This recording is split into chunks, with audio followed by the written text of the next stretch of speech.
भारत पाकिस्तान दरम्यानच्या cease fire परिस्थितीवर आज राजधानी दिल्लीत एक महत्त्वाची संयुक्त पत्रकार परिषद आयोजित करण्यात आली।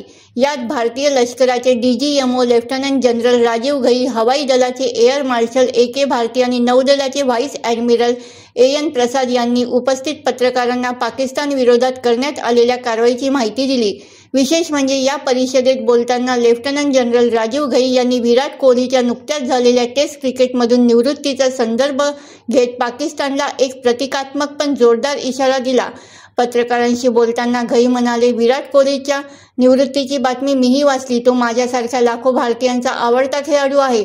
त्याने जसा आपल्या खेळातून आंतरराष्ट्रीय पातळीवर वर्चस्व प्रस्थापित केलं, तसंच भारतीय सैन्याने देखील तिन्ही क्षेत्रात आपली पकड सिद्ध केली।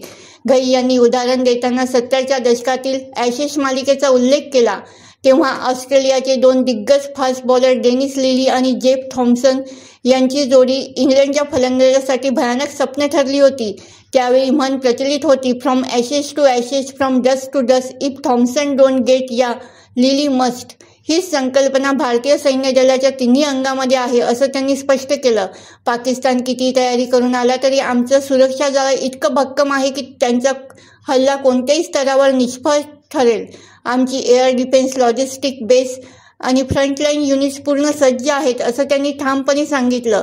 विराट कोहलीच्या निवृत्तीचा उल्लेख करत डीजीएमओ घई सूचित केलं की जसा विराट मैदानावर अपराजय होता, तसंच भारतीय सैन्यसुद्धा कोणत्याही आक्रमणाला परतून लावण्यासाठी सदैव तयार आहे।